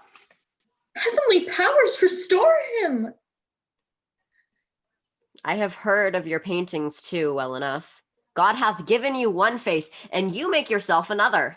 You jig and amble, and you lisp. You nicknames God's creatures, and make your wantonness your ignorance. Go to, I'll say no more on it. It hath made me mad. I say we will have no more marriage. Those that are already married already, all but one shall live. The rest shall keep as they are. To a nunnery. Go. He added, Oh, what a noble mind is here o'erthrown! The courtiers, soldiers, scholars, eye, tongue, sword, the expectancy of rose of fair state, the glass of fashion, the mold of form, the observed of all observers, quite down! And I of ladies most dejected and wretched, that sucked the honey of his musicked vows, now see that noble and most sovereign reason, like sweet bells jangled out of time and harsh, that unmatched form and stature of blown youth, blasted with ecstasy. Oh, woe is me, to have seen what I have seen, see what I see. the king advances with Polonius. Love? His affections do not that way tend, nor what he spake, though it lacked form a little, was not like madness. There's something in his soul, o'er which his melancholy sits on brood. And I do doubt the hatch and disclose will be some danger, which for to prevent I have set down quick determination. Thus set it down, he shall with speed to England, for the demand of our neglected tribute. Haply the seas and countries different, with variable objects shall expel this Something settled matter in his heart, whereon his brains, still beating thus, put him thus from fashion himself. What think you on it? It shall do well. But yet I do believe the origin and commencement of his grief sprung from neglected love. How now, Ophelia? You need not tell us what Lord Hamlet said, we heard it all. My lord, do as you please, but if you hold it fit, after the play, let his queen mother all alone entreat him to show his grief. Let her be round with him, and I'll be placed, so please you, in the ear of all their conference. If she finds him not, to England send him, or confine him where your wisdom best shall think. It shall be so. Madness in great ones must not unwatched go. That's it. Scene 2. Enter Hamlet and 3 other players. It's not specified. All right. Speak the speech, I pray you, as I pronounced it to you, trippingly on the tongue. If you mouth it, as many of our players do, I had as lief the town crier spoke my lines, nor do not saw the air too much with your hand, thus, but use all gently, for in the very torrent tempest, as I may say, whirlwind of your passion, you must acquire and beget a temperance that may give it smoothness. Oh, it offends me to the soul to hear a robustus, periwig-pated fellow tear a passion to tatters, to very rags, to split the ears of the groundlings. For the rags to slit the ears of the groundlings, for who, the most part, are capable of nothing but inexpressible dumb shows and noise. I would have such a fellow whipped for overdoing termagant. It out Herod's Herod. Pray you, avoid it. I warned you, Your Honor. Be not too tame neither. But let your own discretion be your tutor. Suit the action to the word, and the word to the action, with this specialty observance that you overstep not the modesty of nature. For anything so overdone is the purpose of playing, whose end, both at first and now, was and is to hold, as 'twere the mere up to nature, to show virtue her own feature, scorn her own image, and very age and body the time of his form and pressure. Now this overdone and come tardy off, though it makes the unskill laugh, cannot but make the judicious grieve, the censure of the which one must in your allowance to overweigh a whole theatre of others. Oh, there be players that I have seen play and heard others praise, and that highly, not to speak it profanely, that neither having the accent of Christians nor a gait of Christian, pagan, nor man have strutted and bellowed, so that I have thought some nature's journeymen had made men, and not made them well. They imitated humanity so abominably. I hope we have reformed that indefinitely with us, sir. Oh, reform it altogether, and let those that play you or clown speak no more than is set down for them. So there to be them that will themselves laugh, to set on some quantity of barren spectators to laugh to, though in the meantime some necessary question of the play then to be considered. That's villainous and shows a most pitiful ambition in the fool that uses it. Go, make you ready. The players at it. Enter Polonius, Guildenstern, and Rosencrantz.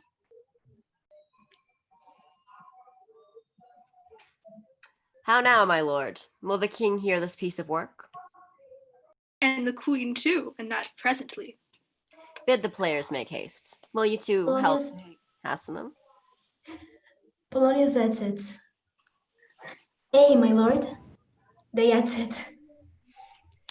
What ho, Horatio! Enter Horatio. Here, sweet lord, at your service. Horatio, thou art even just a man, as ever my conversation coped withal. Oh, my dear lord. Nay, do not think I flatter. For what advancement may I hope from thee that no revenue hast but thy good spirits to feed and clothe thee? Why should the poor be flattered? No, let the candied tongue lick absurd pomp and crook the pregnant hinges of the knee, where thrift may follow fawning. Dost thou hear? Since my dear soul was mistress of her choice, and could of men distinguish her election, hath thou sealed thee for herself. For thou hast been as one in suffering all that suffers nothing, a man that's fortune buffets and rewards, hast taken with equal thanks, and blessed with those whose blood and judgment are so well commeddled, that they're not a pipe for fortune's finger, so what stop she please. Give me that man that is not passion's slave, and I will wear him in my heart's core, aye, in the heart of my heart, as I do thee. Something too much of this. There's a play tonight before the king. One scene of it comes near the circumstance which I have told thee of my father's death. I prithee, when thou sees it, that act afoot, even with the very comment of thy soul, observe my uncle. If his occulted guilt do not itself unkennel in one speech, it is damned ghost that we have seen, and my imaginations are as foul as Vulcan's stithy. Come, give him heedeth note, for I mine eyes will rivet to his face, and after we will both our judgments join to censure of his seeming. Well, my lord, if he steal aught the whilst fuck. Well, my lord, if he steal aught this Take your time, it's okay. If he steal aught the whilst this play is playing, and escape detecting, I will pay the theft. Sound the flourish. They are coming to the play. I must be idle. Get you a place. Enter trumpets and kettle drums. Enter King, Queen, Polonius, Ophelia, Rosencrantz, Guildenstern, and other lords attendant with the king's guard carrying torches.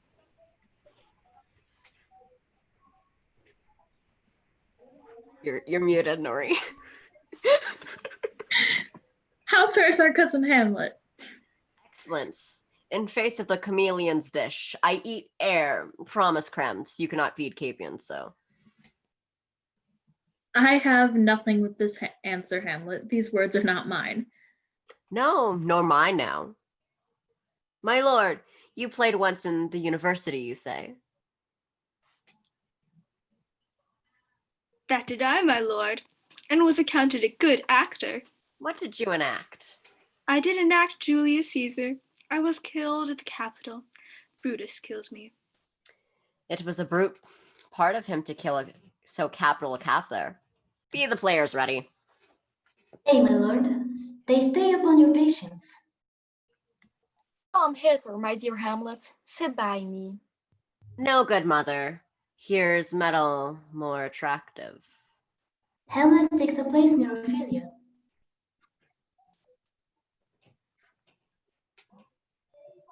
Oh ho! Do you mark that?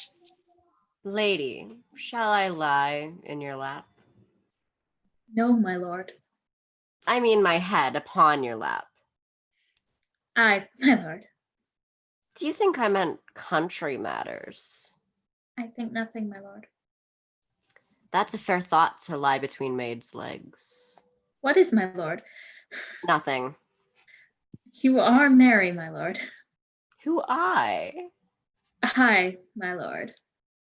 Oh God, you're only jig maker. What should a man do but be merry? For look how cheerfully my mother looks, and my father died within 2 hours. Nay, 'tis twice 2 months, my lord. So long. Nay then, let the devil wear black, for I'll have a suit of sables. Oh heavens, died 2 months ago and not forgotten yet?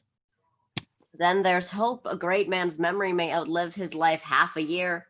But by your lady, he must build churches then, or else he shall suffer, not thinking on, with the hobby horse whose epitaph is, for oh, the hobby horse is forgot. The trumpet sounds, dumb show follows. Enter a king and a queen, very lovely, the queen embracing him and he her. She kneels and makes show of protestation unto him. He takes her up and declines his head upon her neck. He lies him down upon a bank of flowers. She, seeing him asleep, leaves him. And on comes in another man, takes off his crown, kisses it, pours poison in the sleeper's ears, and leaves him. The queen returns, finds the king dead, makes passionate action. The poisoner with some 3 or 4 coming again, seem to condole with her. The body is carried away. The poisoner woos the queen with gifts. Seems harsh a while, but in the end accepts his love. The player's exit.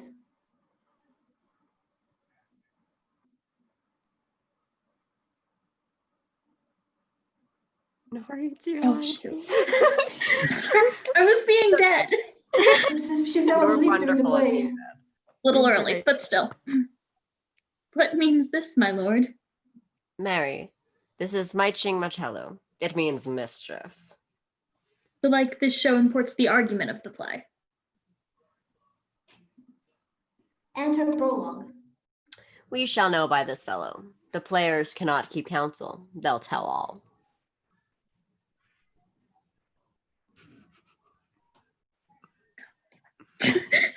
Will he tell us what the show meant? I, or any show that you will show him. Be not you ashamed to show. He'll not shame to tell you what it means. You are not. I'll mark the play. For us and for our tragedy, here stooping to your clemency, we beg your hearing patiently. He exits. Is this a prologue or the pausi of a ring? 'Tis brief, my lord. As woman's love. Enter the player king and queen. Full 30 times hath Phoebus' cart gone round Neptune's salt wash and Tellus' orbed ground. And 30 dozen moons with borrowed sheen about the world have times 12 30s been, since our love our hearts did and Hymen did our hands unite communal in most sacred bands.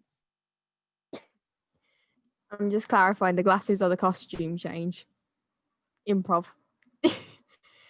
So many journeys may the sun and moon make us again count over ere love be done. But woe is me, you are so sick of late, so far from cheer and from your former state, that I distrust you. Yet though I discomfort you, my lord, in nothing must. For women fear too much, even as they love, and women's fear and love hold quantity, in neither aught or in extremity. Now what my love is, proof hath made you know, and as my love is size, my fear is so. Where love is great, the littlest doubts are fear. Where little fears grow great, great love grows there. Faith, I must leave thee, love, and shortly too. My operate powers their functions leave to do, and thou shalt live in this fair world behind, honored, beloved, and haply as one kind. For husband shalt thou.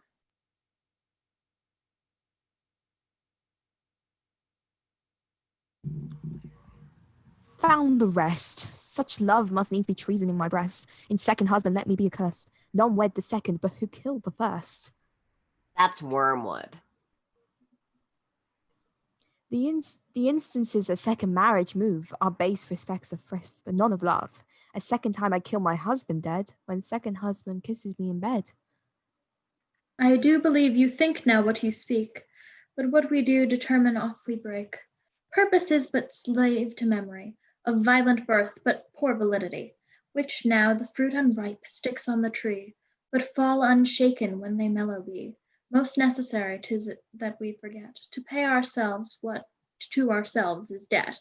What to ourselves in passion we propose, the passion ending, doth the passion lose. The violence of either grief or joy, their own enactures with themselves destroy. Where joy most revels, grief does most lament. Grief joys, joy grieves on slender accident. This world is not for aye, nor 'tis not strange that even our loves should with our fortunes change.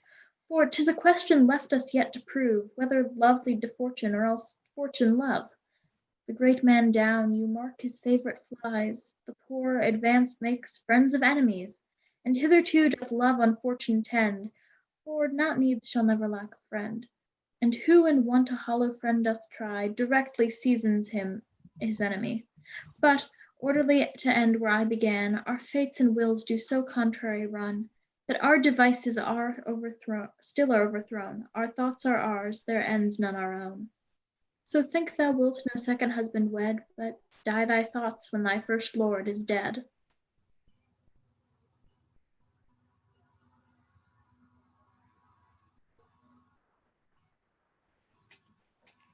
Nor earth to me give food, nor heaven light. To desperation turn my trust and hope, and anchors cheer and prison they destroy, both here and hence pursue me lasting strife. If once a widow, ever I'd be wife. If she should break it now. 'Tis deeply sworn. Sweet, leave me here awhile. My spirits grow dull, and fain would I beguile the tedious day with sleep. He sleeps. Sleep rock thy brain, and never some mischance between us twain. The player queen exits. Madam, how do you like this play? Lady Dot protests too much, methinks. Oh, but she'll keep her word. Have you heard the argument? Is there no offense in it? No, they do, but jest. Poison and jest. No offense in the world. What do you call the play? The Mousetrap. Marry how? Tropically. This play is the image of a murder done in Vienna. Gonzago is the duke's name, his wife Baptista. You shall see anon. 'Tis a knavish piece of work, but what of it? Your majesty, and we that have free souls, it touches not. Let's the gallant jade wince, our withers are unwrung. Enter Lucianus. This one is Lucianus, nephew to the king. You are as good as a chorus, my lord. If I could interpret between you and your love, if I could see the puppets dallying. You are keen, my lord, you are keen. It would cost you a groaning to take off at mine edge. Still better and worse. So you mistake your husbands. Begin, murderer, pox. Leave thy damnable faces and begin. Come, the croaking raven doth bellow for revenge. Thoughts black, hands apt, drugs fit, and time agreeing. Confederate season, else no creature seeing. Thou mixture rank of midnight weeds collected, with Hecate's band thrice blasted, thrice infected. Thy natural magic and dire property on wholesome life usurp immediately. He pours the poison in his ears. He poisons him in the garden for his estate. His name is Gonzago. The story is extant and written in very choice Italian. You shall see anon how the murderer gets the love of Gonzago's wife. Glorious rises. The king rises? What? Frightened with false fire? Of course, my lord. Before the play. Give me some light, away! Lights, lights, lights! All but Hamlet and Horatio exit. Why, let the strucken deer go weep, the heart an alleged play. For some much watch, while some must sleep, thus runs the world away.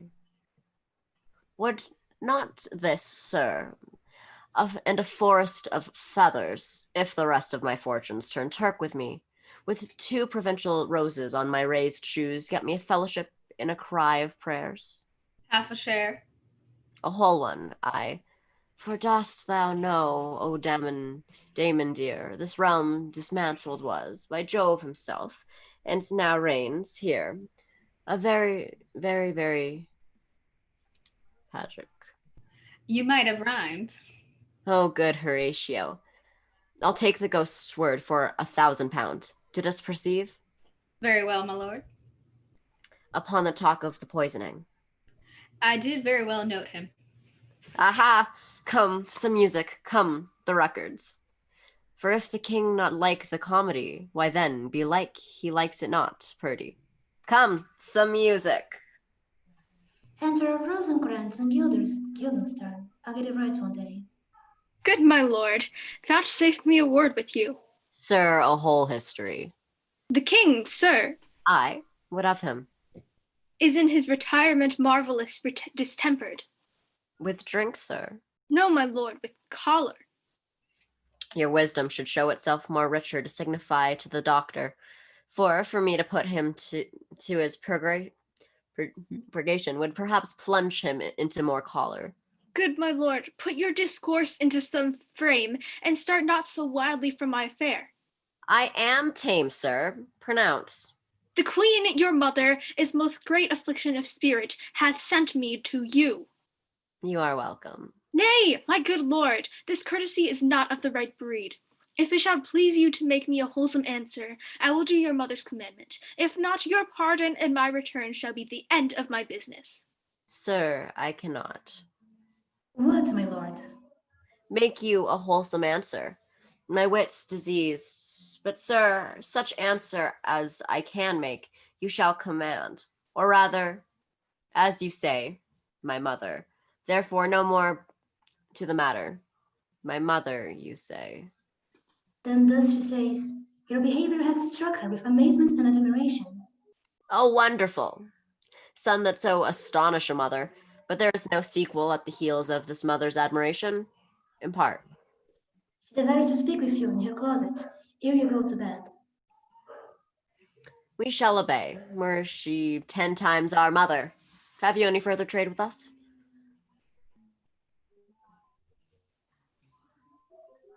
Oh no. Oh no. Oh no.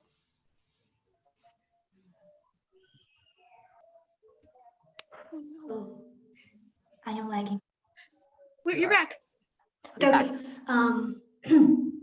My lord, you once did love me. And do still, by these pickers and stealers. Good, my lord. What is your cause of distemper? You do surely bar the door upon your own liberty, if you deny your griefs to your friend. Sir, I lack advancement. How can that be when you have the voice of the king himself for your succession? Aye, sir. But while the grass grows, the proverb is something musty.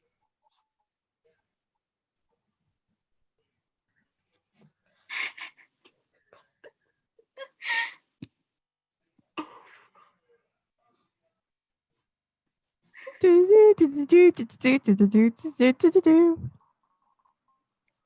are still lagging. You can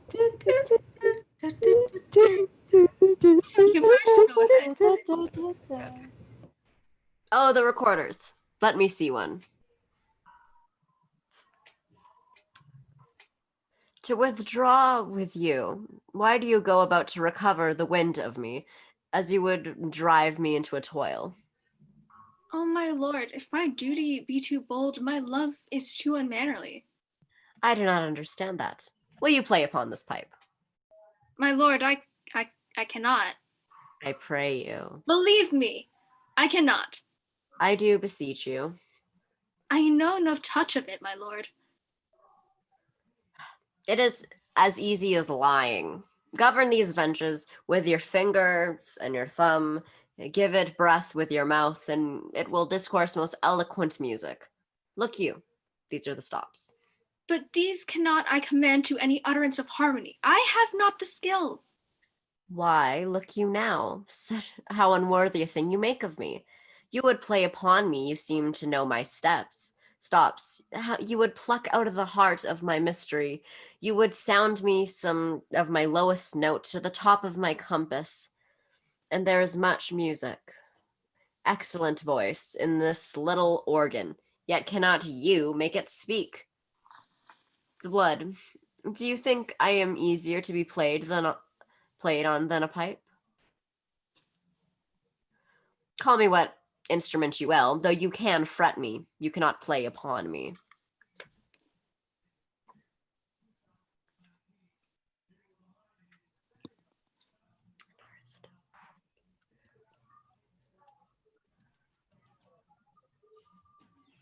Enter Polonius?